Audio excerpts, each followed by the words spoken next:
So the particular story I'm doing is called Something in the Water. So yeah, so the idea is it's an exploration of the kind of oddness of Brighton through occult happenings 100 years ago, and then linking that to the occult happenings of, a more contemporary figure like Aleister Crowley. So for me, this is the script. Been given it by David Bramwell. So he's done his work back in the day, and it's got to be pretty nerve-wracking as a writer to hand your stuff off, because what it finally looks like, is not in your hands. But he's been a great partner. So it's a story laid out page by page and panel by panel. So I've got the script, and then what I do is it'd be great to just dive into finished pages, but for me, I need to do a lot more of a planning stage. So what I will do is I've gone in and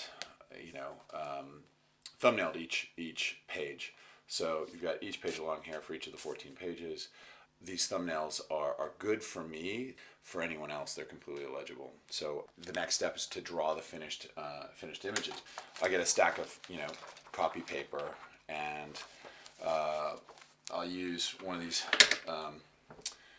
color erase pens. A lot of pencils. A lot of animators will use this, and I learned this when I was doing animation a while back. And I'll just go in and sketch this out. And because you've got a non-black pencil and you've got cheap, not particularly great paper, I think it frees me up to just be bold and draw and draw and draw.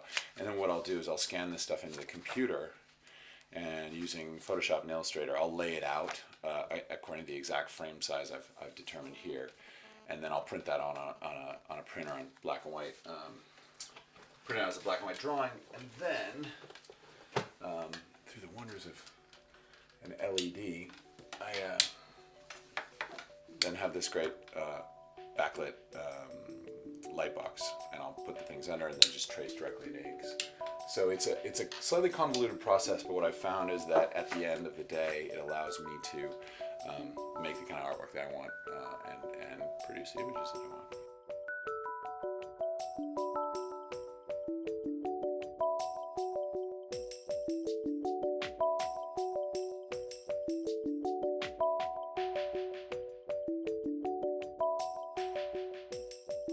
What I love about drawing is you have to be so focused on the thing that you're doing at the moment that self drips away and dissolves, and it's just you, whatever you're making, And at the end, I do love that, at the beginning of the day, this is a blank page, and what I hope by, what time is it? It's noon now.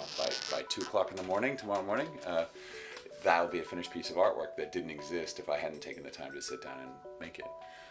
So there's kind of the little kid thing of I made that, and I love that, And then the idea that in a year or whenever the book comes out, that there'll be a book on the shelves with some artwork that I contribute to it is just a lovely sense of pride and contribution. So.